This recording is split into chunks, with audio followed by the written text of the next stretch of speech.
আজকের এই অনুষ্ঠানের যিনি উদ্বোধন করলেন আমার ডক্টর মিজানুর রহমান আজহারী ভাই, আসলে আমি কিভাবে তাকে তা বর্ণনা করব। আমি আসলে তার সুনাম তার সামনে কয়রাও ইসলামে আছে কিনা জানি না, বোধহয় নাই। তো তারপরেও আমি এটুকু বলতে চাই, আসলে এই দীর্ঘ 15 বছরের জেল জুলুম নিপীড়ন নির্যাতন মধ্যে আপনারা জানেন এখানে সবাই নির্যাতিত। আমার পাশে মাহমুদ ভাই আছেন, এই মানুষটার উপরে কি নিপীড়ন নির্যাতন, রক্তাক্ত জেলখানা, কষ্ট। এখানে অনেকেই আমরা আছি, আপনারা যারা হুজুর সাহেবরা আছেন, এই 15.5 বছর মাথায় টুপি, মুখে দাড়ি, যে মানুষই হোক না কেন সে জঙ্গি। আমি আপনাদের বলি, আমি এমপি হওয়ার পরে প্রথম যখন 90-র দিকে এমপি হলাম, আমি আমার সঙ্গে, তখন আমি ইয়াং, খুব 30 বছর বয়সে আমি এমপি হয়েছি।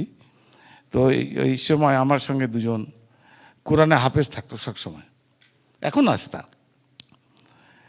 তো এই দুজন আমার সাথে সবসময় থাকতো, এই জন্যই আমি যেন কোনো খারাপ কাজ বা কোনো অন্যায় কাজকে যেন আমি উৎসাহিত না হই, তারা যেন আমাকে টেনে ধরে আর কি। যাই হোক, আর কোরআনে হাফেজরা তো জানি একটু সাহসী হয়, অত্যন্ত সাহসী। এই বেচারা দুটো এই 15 বছরে আমার বিরুদ্ধে যতগুলো জঙ্গি মামলা হয়েছে, আপনারা তো অনেকেই জানেন যে আমি হচ্ছে কি জঙ্গি মদতদাতা, এবং ওই রাজশাহী, বাগমারা, আত্রাই, নাটোর, নলডাঙ্গা এই এলাকায় যে জঙ্গিগুলো হয়েছে, এই জঙ্গির হচ্ছে আমি জন্মদাতা, আমি মদতদাতা। তো যাই হোক, এই কারণে আমার এই সমস্ত লোকগুলোই আমার সাথে যারা ছিল আমার বিরুদ্ধে এখনও কিন্তু, এই যে আমার ছোটো ভাই বলছিল যে আপনার এতগুলো মামলা, আমার তো জঙ্গি মামলায় আছে অসংখ্য। তো যাই হোক, আমি অন্যদিকে চলে যাচ্ছি। আজকের এই অনুষ্ঠানের যারা আমাদের আয়োজক, আমার আজহারী ভাই, আমি আজকের অনুষ্ঠানের সারজিৎ, এখানে উপস্থিত আমার আমার প্রিয় অনেক প্রিয় আমার মাহমুদ রহমান ভাই, এখানে আমার অনুষ্ঠানে উপস্থিত আমার দেলোয়ার হোসেন সাইদির, আমার অত্যন্ত আরেক প্রিয় মানুষ, যার সঙ্গে আমার রাজনীতি জীবন, উনি এমপি যখন ছিলেন, একসঙ্গে পার্লামেন্টে, গভর্নমেন্টে যখন ছিলাম, আমি যখন মিনিস্ট্রিতে বসতাম, আমার কাছে উনি আসতেন, অনেক কথা উনি অ্যাডভাইস করতেন। এবং আমার দুর্ভাগ্য কিনা জানি না, জেলখানা আবার একসঙ্গে থেকেছি, জেলখানা কাটিয়েছি একসঙ্গে।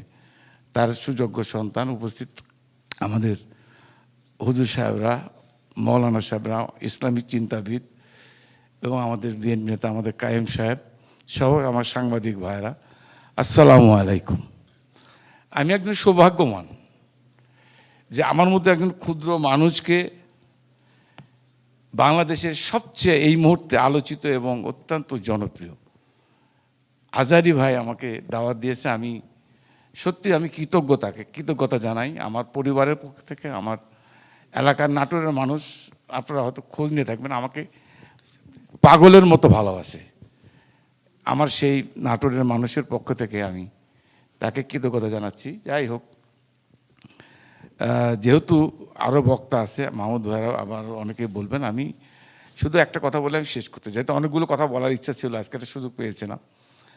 আমি অনুরোধ করব, সেটা হচ্ছে এই দেলোয়ার হোসেন সাইদি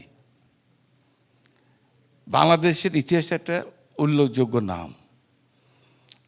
জেলখানা যখন ছিলাম, উনি প্রতিদিন আমাদের 5 ওয়াক্ত নামাজ পড়াতেন। আসরের নামাজের সময় আমরা 26 ছেলে ছিলাম, বিকালে ওনার সঙ্গে হাঁটতাম, বিকাল কি বলে আসর থেকে মাগরিব পর্যন্ত একসাথে হাঁটতাম।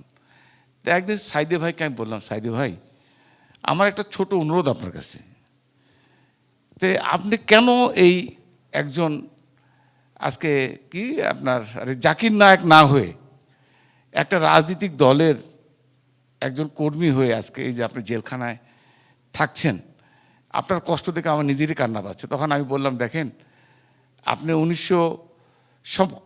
সম্ভবত 86 কি 87 সাল, তখন আমি কলেজের স্টুডেন্ট, আপনি নাটোরে গেলেন একটা ধর্মসভায় বক্তব্য রাখার জন্য। আপনার ধর্মসভা দেখার জন্য, শোনার জন্য আমি তখন ওই মাঠে যাওয়ার জন্য একটা ইয়ে আছে, কী বলে, ব্রিজ, পাকা ব্রিজ আর কি, ব্রিজে এত চাপাচাপি, আপনার মিটিংয়ে গেলাম ঠিকই, আমার স্যান্ডেলটা হারিয়ে গেল, স্যান্ডেলটা মিসিং হয়ে গেল। অর্থাৎ এত মানুষ ছিল আপনাকে দেখার জন্য, আপনার বক্তব্য শোনার জন্য।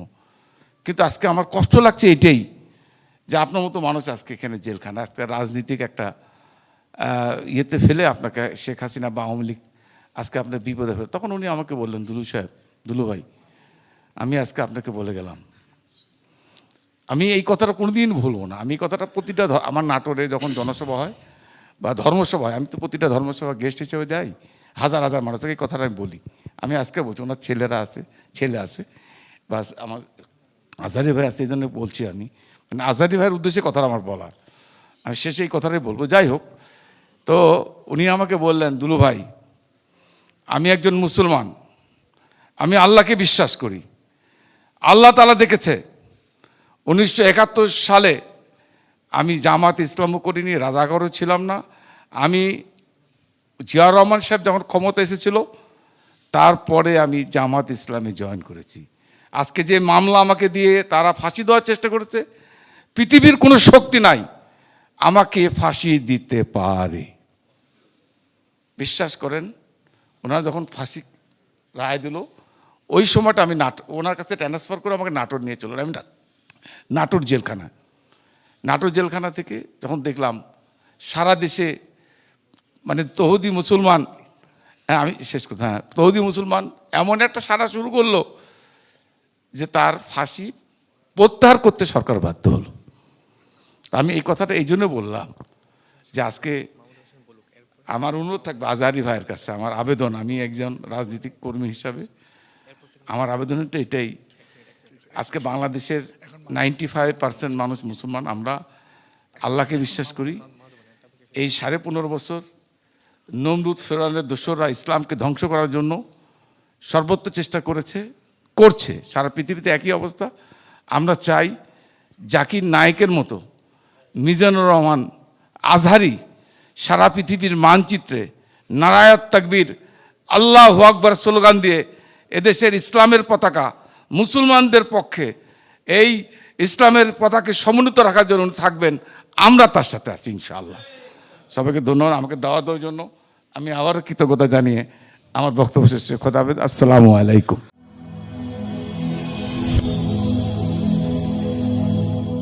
Rose TV 24.